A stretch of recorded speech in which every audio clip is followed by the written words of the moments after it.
Welcome to the deep dive. Today, we're plunging headfirst into a topic that's as pervasive as it is, well, painful. Hmm. The Southeast Asian sex industry Yeah. and the insidious human trafficking that often underpins it. It's a really complex web we're looking at. Absolutely. From the astonishing economic scale of these activities right down to the deeply human stories of vulnerability, exploitation, and, sometimes resilience, too. That's right. For many of us, Southeast Asia conjures images of beautiful beaches, vibrant cultures, incredible hospitality. But beneath that surface, our sources reveal this complex, multi-billion-dollar industry. Right. It's often referred to as the Asian sex tourism triangle, a Yeah. term that immediately paints a picture of its regional dominance, encompassing countries like Thailand, the Philippines, Cambodia. All interlinked in this specific kind of tourism. Exactly. And our mission today, as always, is to take the stack of sources you've provided, all the meticulously gathered articles, the in-depth research, the raw data, and just distill it. We want to extract those crucial insights, those surprising facts, and help you become truly well-informed about the inner workings, the historical drivers, and most importantly, the profound human cost of this challenging issue. It's really about understanding not just what happens on the ground. Yeah, but digging into why it happens and how these intricate systems actually operate.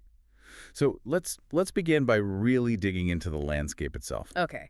So to start, we really need to grapple with the fascinating yet often stark contrast between the legal status of sex work and the on-the-ground reality in Southeast Asia. That disconnect seems key. It really is. It's fundamental to understanding why the industry persists. Because as I was diving into the sources you provided, what immediately struck me was this perplexing nuance of legality. Like, take Thailand. Prostitution is technically illegal under Thai law. Been illegal for decades. Right. And yet the data suggests this incredible disconnect. Our sources estimate anywhere between 1 and, get this, 9% of Thai women participate in sex work. 1 to 9%. That's an astonishing figure. It really is. It's a massive segment of the female population operating quite openly, outside the legal framework. How does a society even reconcile that? Such a widespread industry operating so visibly outside its own laws. Well, it creates this profound societal paradox, doesn't it? Yeah. The law exists on paper, but it's widely unenforced, leading to a sort of de facto tolerance. Okay. And similarly, in the Philippines, prostitution is also illegal. People generally know it exists and that there are laws against it. But they don't know the specifics. Exactly. The specific details of those laws are often unknown to the public. And this lack of precise legal knowledge, well, it contributes to a significant gap between official policy and actual practice. It makes enforcement incredibly difficult. It's almost like that ambiguity allows the industry to just kind of flourish in the shadows. In a way, yes. It creates a gray area. And the societal perceptions play a huge, sometimes really shocking role here too, especially in Thailand. Yeah. It's really interesting how these deeply ingrained social constructions can lead to a kind of social acceptance of prostitution. Yeah, the sources point that out quite clearly. I mean, our sources even mention that many professionals, even teachers in Thailand, particularly women, might believe that prostitution is, in this paradoxical way, essential. Essential. How so? They believe it provides an outlet for male sexual relief. And by doing so, it actually protects other women from potential harm, like rape. Wow.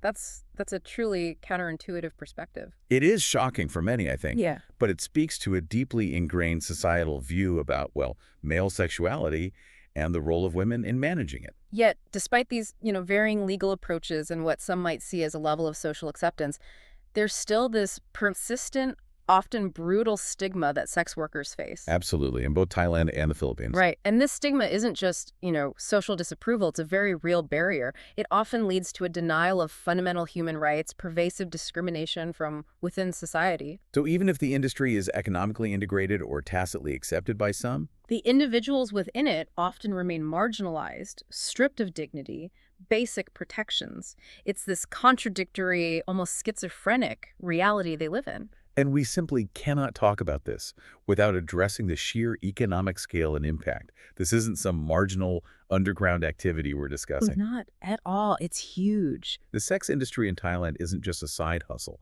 it's a powerhouse. Our sources reveal that entertainment venues, which often serve as fronts or direct sites for sex work, generate around US $6.4 billion annually. $6.4 billion. That's a staggering number. And get this, sex workers themselves contribute roughly 4 to 10% of the kingdom's entire gross domestic product. 4 to 10%. That just underscores its indispensable economic integration. Exactly. It's not just a shadow economy.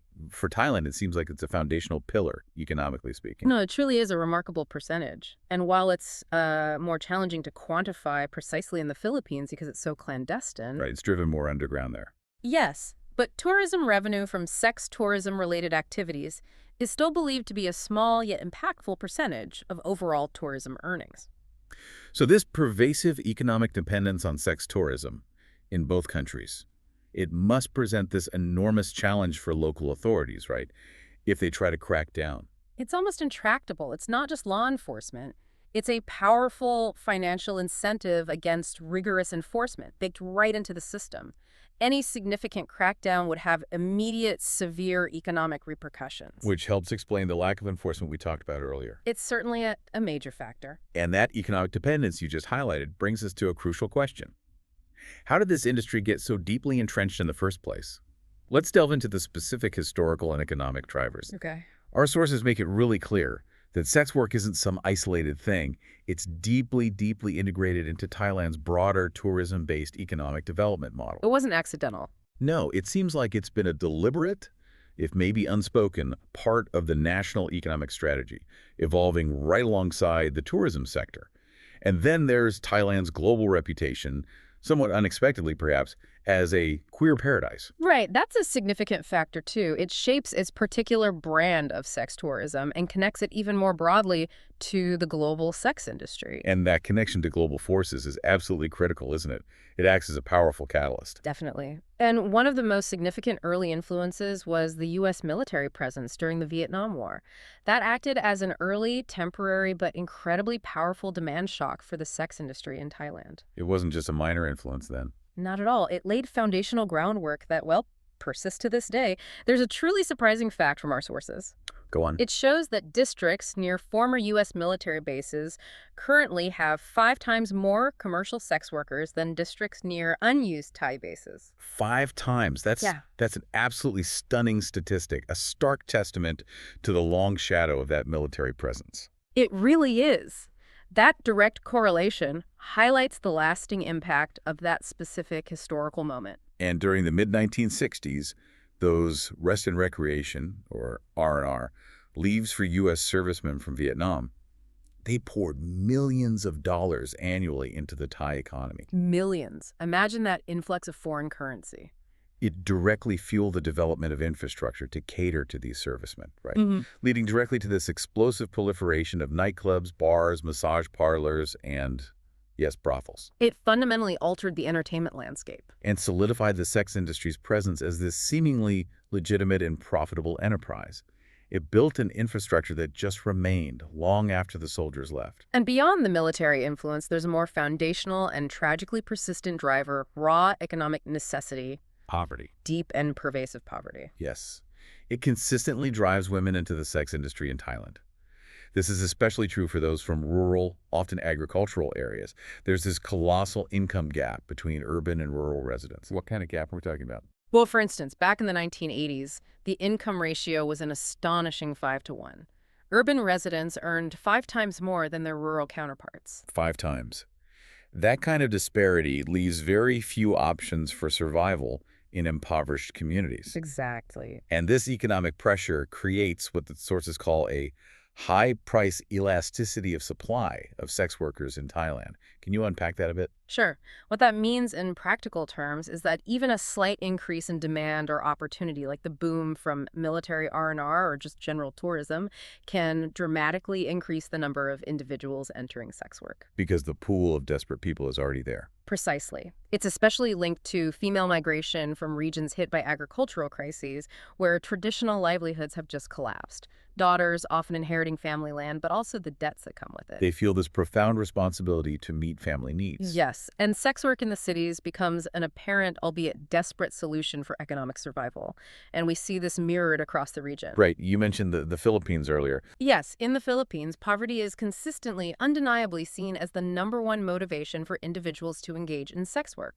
It's a stark reality, a symptom of broader economic inequality. And we can't overlook the lingering profound effects of colonial history either, particularly in the Philippines. No, that history is crucial context. The Philippines was colonized by Spain, Japan, and the U.S., and each period left its own devastating mark. How so? Well, Spanish rule, for example, enforced systems of servitude that sort of normalized a certain level of exploitation. Then, the Japanese occupation brought horrific sexual slavery during World War II, leaving deep, deep scars. And then the American military presence followed that. And the subsequent tourism, yes. They significantly increased the demand for sex, leading to the very public manifestation of brothels and street solicitation. So it actively shaped the urban landscape and social norms. It did, and even after the U.S. military formally exited in the early 1990s, the infrastructure and the established patterns of sex tourism maintained this high demand. It shows how deeply entrenched these patterns became, continuing decades after the original drivers were gone, like a self-perpetuating cycle. Exactly. Okay, so moving from the drivers to the actual tourism aspect, Yeah. we need to look at who the buyers are. They're a crucial part of this ecosystem. Absolutely. And the scale of sex tourism in the Philippines is, well, striking. It consistently ranks among the top destinations in Southeast Asia. How many tourists are we talking about? An estimated 250,000 foreign tourists involved annually in sex tourism-related activities. 250,000. And yes, the Philippines is explicitly named as part of that Asian sex tourism triangle, along with Thailand and Cambodia. Together accounting for a significant portion of regional sex tourism, it's a very well-established circuit. And the data from our sources is quite specific, too. In some Philippine regions, over 60% of hotel bookings by foreign tourists are directly linked to sex-related activities. Despite the legal restrictions we talked about earlier. Right. Which again highlights that stark disconnect between law and reality. And a 2021 report also flags that approximately 40% of foreign tourists engaging in these illicit activities in the Philippines are from just two main regions, China and the Middle East. Interesting. Indicating specific demand markets. Definitely. What's also fascinating here, and perhaps disturbing, is the perception among many of these sex tourists What perception is that? that Thai sex workers are somehow tender and more willing to accommodate clients compared to, say, Western counterparts, who these tourists view as more mechanistic and functional. Wow. Whether that's accurate or just cultural bias. Exactly. But that perception heavily influences the demand side of the industry. It draws specific types of clientele who hold these expectations. It's a key part of the brand or the perceived experience being sold. And when we look at the characteristics of the buyers for internationally trafficked women, particularly those trafficked to Japan, the profile gets, well, even clearer. What does that look like? Most customers are described as local, married men, generally in their 30s to 50s, though some are older. Okay. And while our sources note that some clients are described as well-behaved and just want normal sex, there's a much darker side. Many men explicitly demand perverse or sadistic sex. This highlights a truly disturbing reality for the women involved. Their experiences are far from consensual or safe, even within the framework of paid sex. Which brings us right to the core of this deep dive. The human element. This is where we confront the immense human cost, the devastating pathways into the industry, and the profound vulnerabilities faced by the victims. Yeah, this isn't just about statistics anymore. It's about individual lives being shattered. Exactly. This is truly heartbreaking to unpack, and it reveals the deeply predatory nature of the industry. The pathways in are often paved with layers of deception, inescapable debt, and just sheer desperate necessity. Recruitment, for example, it's rarely a straightforward transaction. It often involves multiple layers. Traffickers hire local recruiters. Who are often people the victims know and trust. Frequently. Trusted neighbors, friends, or even relatives. This makes the deception even more cruel and effective because it exploits existing social bonds. That's awful. And we see numerous anecdotes in the sources. Women being promised good jobs, often legitimate-sounding roles like waitressing, factory work, hospitality. But they end up forced into the sex industry instead. Immediately drawn in or forced, yes, either abroad or in other parts of their own country. For instance, places like Batam in Indonesia, migrant women waiting for travel documents are particularly vulnerable. And there are other tactics, too. Oh, yes. Instances of women being lured by attractive men posing as boyfriends in malls with entirely false romantic promises that quickly turn into forced sex work. That's horrifying betrayal. And some, particularly those trafficked into the U.S., were promised glamorous modeling jobs in boutiques that simply didn't exist. or, shockingly, were pimped by their own husbands or romantic acquaintances shortly after arrival. The level of betrayal is just staggering. And debt bondage? That sounds terrifyingly effective, too. It is. It's a powerful mechanism of control that traps individuals. Thai transsexual sex workers, for instance, often incur these significant, unavoidable debts. Debts for what? Things like sex reassignment surgery, SRS, which is a life-affirming procedure for them, or for exorbitant travel costs owed to the agency that facilitated their work abroad. And these huge debts force them to earn far more just to break even. Far, far more than an average sex worker, yes. Trapping them in this cycle of servitude. And in a more direct, brutal form, some recruiters will outright pay parents a sum of money for their daughters. Creating an instant unpayable debt for the daughter. Exactly. It bonds the women into sexual servitude with very few means of escape because their own families are not implicated in the transaction. And sex trafficking also exploits global migration trends, right? Profoundly. It exploits the increasing global migration for labor and income, both across international borders and within countries. Traffickers are masters at leveraging vulnerabilities. How do they move people? Using irregular processes like false, stolen, or counterfeited travel documents, fictitious marriages, forged passports. These complex operations are often facilitated by outright collusion. Collusion with who? Officials. Sometimes, yes. Collusion between traffickers and airline staff, or even border and immigration officers who might be bribed or are actually part of the syndicate themselves. That's truly horrifying. That the systems meant to control borders can be corrupted to enable this trade. It is. Our sources even share a striking example. Thai Airways international employees were arrested for falsifying documents and procuring women for prostitution abroad. How do they do that? By claiming the women were their wives or daughters to obtain visas. This isn't just shadowy figures on the fringes, it's systemic corruption reaching into established, reputable institutions. Which makes the problem even more entrenched and difficult to combat. Absolutely. And recruiters, they often prey on the most desperate moments in people's lives. They take advantage of what are described as the hardest times. Periods prior to the harvest season in agricultural communities, or during drought season when traditional livelihoods fail.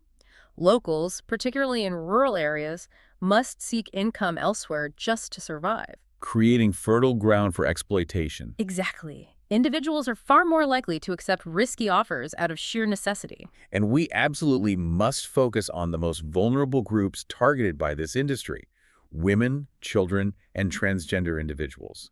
The feminization of poverty seems like a critical underlying factor here. It really is. And it's not just about women being poor. It's about how deeply gendered development processes, combined with entrenched patriarchal societal settings, systematically marginalize women. How does that marginalization happen? They're often shut out from equal access to education, excluded from the formal job market, or maybe relegated to low-paying, precarious roles. This creates a vicious cycle, exacerbating gender inequities. And effectively pushing more women into extreme poverty. Exactly. Making them highly vulnerable to exploitation like sex trafficking. And this creates this huge systemic pool of socioeconomically and emotionally vulnerable women and children. Who are then pushed into the circuit of, facilitated job placement, risky migration, and ultimately prostitution, often for their own and their family's survival. It's a systemic vulnerability that traffickers exploit with horrifying efficiency. They're essentially harvesting from this pool of desperation. When we talk about children, the issue becomes even more appalling.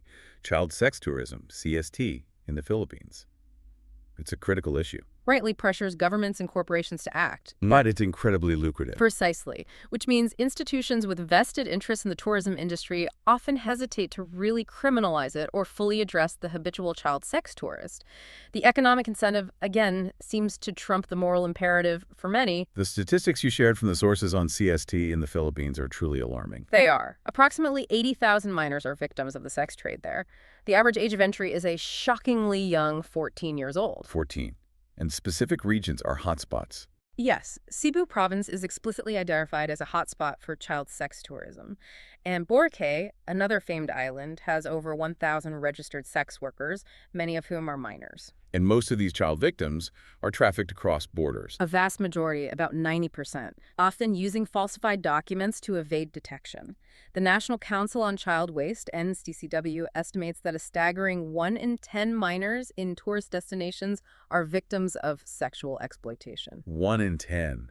That's devastating. And it's mostly girls. The gender ratio skews heavily female, yes, around 85%. But it's important to note that boys comprise most of the remaining 15%. It's a widespread, devastating issue affecting both genders. And then there are the specific, often overlooked vulnerabilities of transgender individuals, particularly Thai transsexual male-to-female sex workers. Yes, they face significant legal issues because the Thai state doesn't legitimize gender transitions through personal documentation changes. So their legal ID doesn't match their lived identity. Correct. Which creates constant challenges with law enforcement, employment, basic social services, effectively forcing them to the margins of society. That must make them easy targets. It does. Transgender sex workers in Asia, especially in Thailand and Cambodia, are often specifically targeted by public nuisance and loitering laws. This leads to easy and frequent jailing, sometimes just for being present in certain areas. And finding legitimate work is harder. Studies show their extreme difficulty in finding proper, stable employment outside the sex industry while retaining their identity. Many report their gender identity itself is a barrier to legitimate work, pushing them into sex work as a last resort. And they face abuse, too.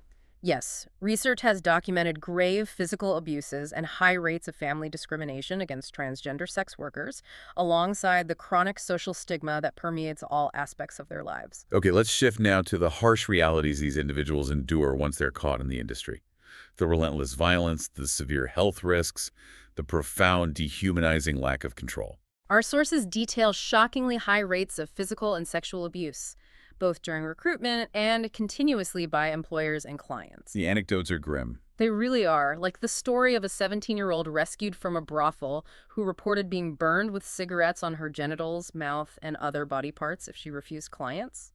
It's a level of brutality that's hard to even comprehend. And what's deeply disturbing, speaking to the psychological trauma, is that many women seem to have only a vague or distorted notion that paid sex can still be rape. As if the payment negates the violation. Exactly. This fundamental misunderstanding, perhaps a coping mechanism, makes them far less likely to report sexual violence. Many Filipino respondents, for instance, were profoundly reluctant to detail abuse. Showing signs of denial or memory suppression? Yes, or simply stating they wanted to forget the violence. They often reported higher rates of violence witnessed in others than experienced by themselves, suggesting a significant difficulty in self-reporting their own trauma. And once a woman is in prostitution, the brutal reality of their complete lack of agency sets in immediately. They quickly realize they have no control whatsoever, not over client choice, the pace or price of work, or the nature of the sexual activity. Our sources say they are essentially shared property. Yes, shared property of the establishment or the traffickers. This dehumanization is starkly illustrated by that quote from Thiam, trafficked to Singapore. Remind us. She described how clients would scrutinize and choose from a selection of girls brought to a hotel as if they were picking from a catalog. It's a complete erasure of individual will. The health consequences must be equally dire. Dire and often hidden, yes. Victims report a wide, pervasive range of emotional, behavioral, and psychological problems mirroring severe trauma, chronic depression, emotional numbness, overwhelming hopelessness. Difficulty sleeping, being easily startled. Self-blame, immense guilt, loss of appetite, intense anger, self-injury, and tragically suicidal thoughts. The mental toll is just immense. And drugs and alcohol often play a tragic dual role in this. They do. While some women turn to them as coping mechanisms to numb the pain, escape their horrific circumstances. They are frequently forced upon them by pimps and managers as a means of control. Exactly. It's a vicious cycle of chemical subjugation. One woman's, quote, chillingly captures this. "I am braver if I am high on drugs." Just heartbreaking. And despite these severe health issues, many rarely seek professional medical help. There are so many barriers.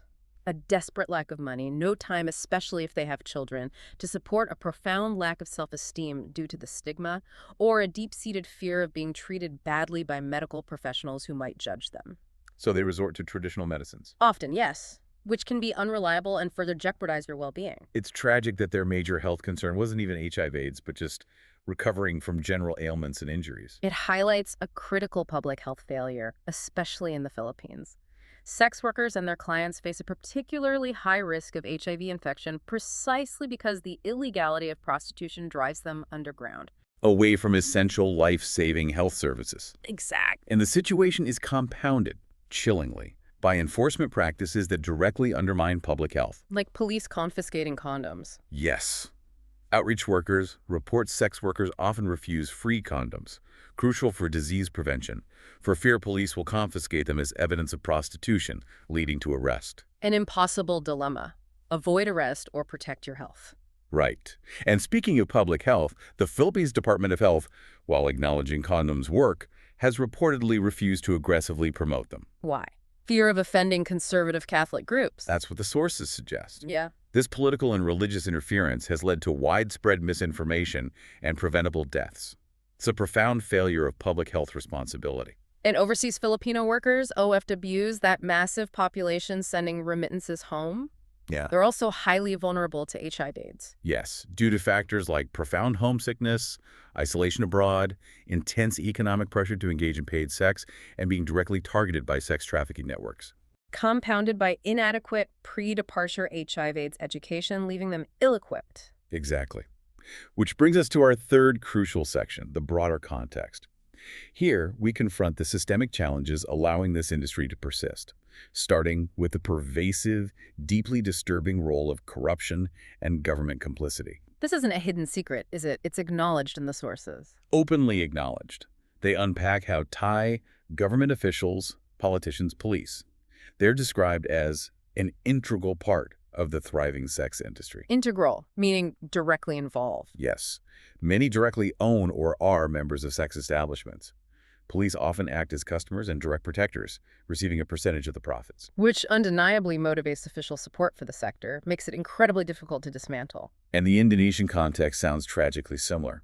A lack of official data on trafficking. Partly due to alleged direct involvement of police and immigration officials in these criminal syndicates, makes information incredibly hard to get or verify. And migrant women in transit areas like Batam. Frequently induced or directly forced into prostitution while awaiting travel documents. Media reports detail intimidation and torture that still doesn't deter desperate women, showing the traffickers' brutality and the victims' desperation. In the Philippines, the reality is equally stark. Anti-prostitution organizations, PAOs, openly report that the government expresses a desire to help but faces too much corruption. Within its own ranks. Yes, to be truly effective.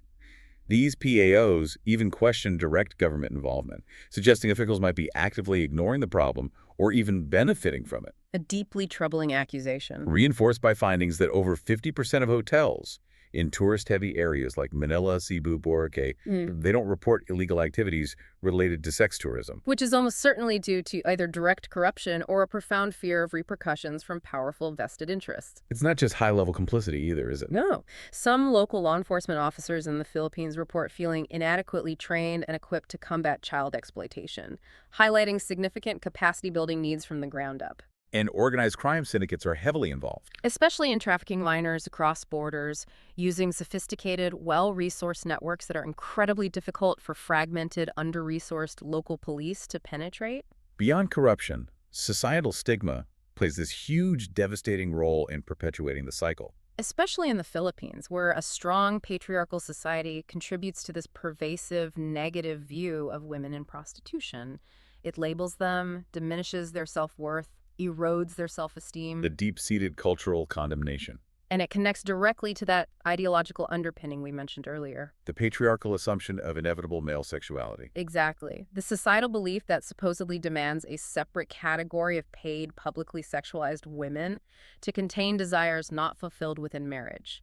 This framework effectively creates, then dehumanizes and marginalizes sex workers. Serving as a social pressure valve rather than addressing deeper issues. Precisely. And so much of this negative view from the community, even the church, is attributed to a fundamental lack of education and understanding. There's a vital, urgent need to educate not only the women in prostitution themselves about their rights, pathways out, but also those who hold incorrect, judgmental views or are simply unaware of how to assist effectively. It's a societal education problem at its core. Absolutely, because this negative image, often based on judging women's desperate means of providing for their families, only worsens their position. It increases their isolation from the community, making reconciliation, reintegration, forming healthy relationships incredibly difficult. And tragically, many church communities view these women as dirty, impure, damaged goods. Rather than recognizing them as sisters in Christ deserving compassion and aid, the very institutions that should offer support often reinforce the stigma. Lastly in this section, the profound international dimensions. Complex transnational networks, exploitation of migrant workers. The commercial sex trade is truly global, how it's funded, developed, structured, organized. We see Thai transsexual sex workers traveling to Singapore and beyond, illustrating these intricate transnational routes. Networks spanning continents. And these organized trafficking networks can be surprisingly large and sophisticated, anywhere from 4 to 50 members, often multinational, involving collaborators from diverse countries, Russia, various Jewish groups, Ukraine, Arab nations, Poland, Cuba, Morocco. A truly global web of exploitation operating with sophisticated logistics and deep reach. And Thailand itself has evolved into a major regional hub, not just a source country. A destination for women trafficked from poorer Mekong countries. Yes, Laos, Vietnam, Cambodia, Burma, Myanmar, Yunnan province in China, and more recently, even Eastern Central Europe, Uzbekistan, Russia. And it also serves as a transit point. A critical one, a hub for trafficking persons from Mekong countries onwards to other lucrative destinations like Malaysia, Hong Kong, Taiwan, Japan. And Singapore, as mentioned, is a key destination for Thai transsexual sex workers, with specific districts known as hotspots. The reach of these networks is just vast, constantly expanding. Older destinations were West Asia, Germany, the Netherlands. But by the mid-'80s and '90s, newer sites emerged. Japan, Hong Kong, Singapore, Taiwan, Macau, Malaysia, and even further afield. US, Canada, Australia, New Zealand, Belgium, Switzerland. It's truly global, showing how pervasive the demand is. And our sources also point to mail-order bride businesses as a disturbing, increasingly common front for trafficking. Especially from Southeast Asia, the Philippines, former Soviet Union countries. Yes, to destinations like Germany, Japan, the U.S., it's estimated 2,000, 5,000 mail-order marriages occur in the U.S. annually. And fiancé visas are an easy way for traffickers to operate unnoticed. Alarmingly easy, making illegal operations appear legitimate by exploiting legal loopholes. And once abroad, confinement is a regular, brutal practice. Especially for minors and new recruits, yes. Women are often held captive, only allowed out unescorted after immense, often fabricated, debts are repaid or substantial profits recovered by traffickers. So their freedom is essentially purchased, not given. We hear of women in Japan and Singapore being freed only after debt repayment or when clients literally buy them out of servitude. Their freedom is always on the exploiter's terms. The lack of freedom is absolute until those conditions are met. Indentured servitude, basically. Which leads us to the final, crucial section of our deep dive. The efforts towards change and the persistent challenges that remain in combating this deeply entrenched industry. Let's start with the legal frameworks. Okay. Examining the laws put in place, and their often significant limitations. Thailand, for its part, has made efforts. New legislation since 1996, like the Prevention and Suppression of Prostitution Act, the Anti-Trafficking in Persons Act of 2008. Aimed at imposing tougher penalties on brothel owners and customers, right? Shifting the focus from the workers. Trying to, yes. Revising older laws that primarily targeted the prostitutes themselves. Thailand also ratified the UN's Palermo Protocol. The Palermo Protocol is indeed a crucial international instrument. It provides a global framework, defines trafficking, aims to assist victims, prevent trafficking through cooperation. And critically, Article 3 states the victim's consent is irrelevant if coercion, deception, or abuse of power were used. Vital. It protects all victims, regardless of whether proof of physical force can be established, acknowledging the systemic exploitation. It also aims to jumpstart national laws, harmonize regional legislation, create a more unified global front. The Philippines also has its own legal framework. The Anti-Child Pornography Act, the Anti-Trafficking in Persons Act of 2003. The Supreme Court has upheld laws criminalizing sex trafficking, strong laws on paper. But the consistent theme we keep seeing. Enforcement across regions remains incredibly inconsistent. Ongoing challenges in practice. Laws are only as effective as their implementation. And here's a significant critique our sources highlight about these legal changes. Gender neutrality on paper versus reality. Explain that. While most governments have, on paper, gender-neutralized prostitution legislation, the laws apply equally to all genders, they haven't fundamentally changed the deeply gendered reality of prostitution. So police still arrest the women, but let the male customers go? Often, yes. Arresting suspected prostitutes, almost exclusively women, while releasing male customers with warnings or no repercussions.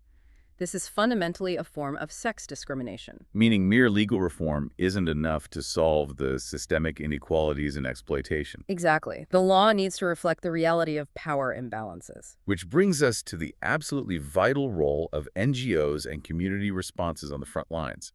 In the Philippines, PAOs like Wipe Every Tear, WET, Safe Refuge, Samaritana, they're making a profound difference. Their missions are critical. WET focusing on transforming and restoring lives. Safe Refuge aiming to rescue, nurture, rebuild. Renew Foundations seeking renewal through Christ and economic empowerment. Samaritana focusing on building community through outreach. And their approaches are multifaceted, deeply informed by the complex needs of the victims. Definitely. Safe Refuge emphasizes discipleship, helping women find identity and purpose. Education is key for organizations like Wipe Every Tear protecting women, providing a better future, even prevention outreach. Safe Refuge offers high school and higher level education too. Yes, equipping women for sustainable futures. And outreach is another critical approach, building trust. Like Samaritana, the longest-running TAO, over 20 years. Yes, emphasizing consistent street and bar outreach. Not just handing out leaflets, but building genuine relationships, understanding needs through consistent, non-judgmental presence, leading to truly tailored programs. And recurring theme is holistic support. Absolutely. They recognize assisting only one area employment. Healthcare is insufficient. It requires addressing psychological, emotional, physical, economic needs simultaneously for lasting, transformative change. These PAOs also offer important recommendations for churches and other community groups wanting to help. Yes, suggesting churches focus on early stages like outreach to form crucial relationships and emphasize prevention methods. Addressing root causes like lack of education, lack of opportunities, patriarchal structures. Exactly. They pragmatically advise against direct, untrained involvement in aftercare due to the complexities, recommending professional support instead. And a powerful tactic they suggest: having rescued women accompany outreach teams. Highly effective. It significantly reduces apprehensions among women still on the street. They see living proof of positive change. Find an empathetic ear from someone who truly understands. And network churches and PAOs are vital for knowledge sharing, creating a stronger assembly for assistance. Yes, and in Thailand, community-based organizations were also essential, providing immediate short-term responses, especially during crises like the COVID-19 pandemic when lifelines disappeared. But despite these heroic efforts, there are persistent, deeply embedded challenges in rescue and rehabilitation. The scale of the problem is just huge. The statistics are sobering. In the Philippines, only about 20% of sex trafficking victims are identified and assisted by authorities annually. And globally. International aid organizations estimate a mere 10–15% of sex trafficking victims globally are successfully rescued and rehabilitated annually, a tiny fraction. And the low success rates are compounded by the victim's own apprehension. Despite best efforts, women remain profoundly fearful about joining formal programs. Concerns about their future, the stigma, deep-seated mistrust, perhaps from past deceptions. So open program structures help, where women aren't confined. Yes, organizations find that helps alleviate some fears and encourage participation, fostering trust. The methods of exploitation are also constantly evolving, right? Moving online. Definitely. Making detection and intervention a moving target. Sources show online ads for minors in the Philippines increasing by about 20% monthly. 20% monthly. That's a rapid shift to digital platforms. And online child sex tourism platforms saw a staggering 30% increase in reported cases over the past year alone. A rapid, concerning shift, often hidden in plain sight online. And it's disheartening that sex tourism hotspots often operate with impunity for years before authorities intervene. Often 3 to 5 years. And intervention frequently only happens after significant media exposure forces their hand, not through proactive enforcement. Speaks volumes about systemic challenges, potential complicity. This cycle just reinforces the unprotected status of sex workers. Illegality, police corruption, lack of aggressive public health campaigns drives them further underground. Isolation drastically increases their vulnerability to HIV/AIDS, other abuses. A public health crisis allowed to fester. For Thailand, there's this long-term, profound need for structural change. Social protection, Decriminalization discourse. Yes. The argument is decriminalization could ensure equal labor rights, inclusion in government social protection programs, providing a pathway to safety and recognition. But such reform requires immense political will. Fundamental structural change or a powerful grassroots movement to push it forward against entrenched interests. Ultimately, feminist legal theories advocate for shifting focus. To addressing the root causes of human trafficking. Poverty, gender inequality, lack of opportunity, recognizing victims' immediate needs, providing comprehensive opportunities to escape and live fulfilling, dignified lives, not just focusing on punishment. It's a holistic view of justice, prioritizing victim rehabilitation and empowerment. Like- And that really brings us full circle. This deep dive into the Southeast Asian sex industry and human trafficking has uncovered a truly complex tapestry, woven from powerful economic drivers, profound human vulnerability, deep-seated systemic challenges, and ongoing, albeit difficult, efforts towards change. We've seen how pervasive poverty, historical factors like military presence and colonialism, deep-seated corruption, pervasive social stigma, all intertwine to create this incredibly entrenched global issue. Understanding these inner workings, the often contradictory interplay of policy and reality, the astonishing economic scale, the devastating pathways into exploitation, the systemic barriers to rescue is truly crucial. Whether you're preparing for a meeting, catching up on a complex field, or simply striving to be a more informed global citizen, the depth of insight gained here is, well, invaluable.